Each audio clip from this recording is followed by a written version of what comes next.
the twins greet a great auk. The water swished and swirled as winds rippled its surface and creatures moved beneath.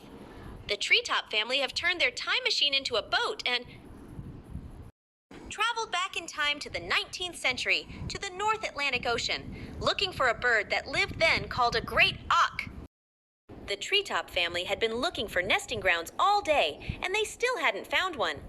They were tired and hungry, and it was getting late, so they moored their boat by the shore so they could make camp for the night.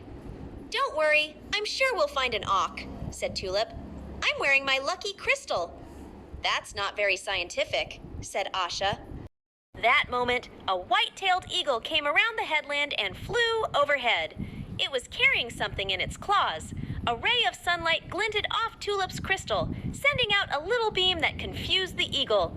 It dropped the thing it was holding into the sea and flew away with an angry screech. Professor Penelope waded towards the object and fished it out with a net. It was a big white egg with brown markings. "This is a great auk's egg," said Professor Pablo excitedly.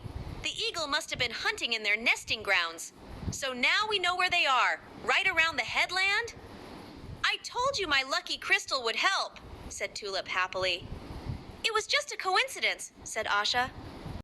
"The sun shining on your crystal got in the eagle's eyes." The Treetop family walked around the headland. As they turned the corner, they heard a loud noise. It was thousands and thousands of pairs of great auks, and each pair was looking after an egg. "Wow," said Ted. "These great auks are nearly as big as me." The great auks were very loud and very clumsy. They had big black beaks and white bellies, and they weren't afraid of the Treetop family at all. "There are so many birds," said Alfie. "How do we find who this egg belongs to?" Professor Pablo placed the egg gently on the ground, and the Treetop family walked away. And out of the crowd, two great auks came waddling up, squawking furiously. One of them lay down on the egg. "That is amazing," gasped Alfie. "How did the parents know it was their egg?" "It's because of my lucky crystal," said Tulip. "Actually, Tulip, even though there are thousands and thousands of eggs, each one has slightly different markings," explained Professor Penelope. "So it's possible the great auks recognize their own egg, just as we would recognize you, even in a big crowd of human children." "You see, Tulip," said Asha. "There is always a perfectly reasonable scientific explanation nighttime by the North Atlantic Ocean. The sky was still-ite as the Treetop family had dinner around the campfire." "I wish we could see the northern lights," said Tulip.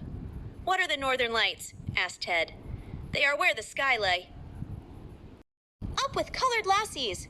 10 green, pink, or yellow," said Professor Pablo. "It's a speed-tailor sight and something you can see when you are very far north as we are now." "And only in winter and early spring, too," added Asha. "So as it's June, your lucky crystal can't help you, Tulip." But when she went to bed, Tulip put her lucky crystal under her pillow anyway. And now she was dreaming of the northern lights. What a sight they were! In Tulip's dream, the night sky was alive with the most brilliant Itzaunier. It's the perfect end to a perfect day. Luck may not be very scientific, but sometimes it works. Thanks for watching!